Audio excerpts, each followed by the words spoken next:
Happy Saturday, making some jollof rice. Yum. With some lentil. Well, what did I do with my spoon?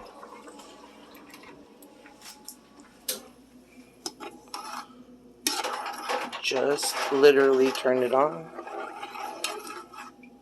with homemade chicken broth.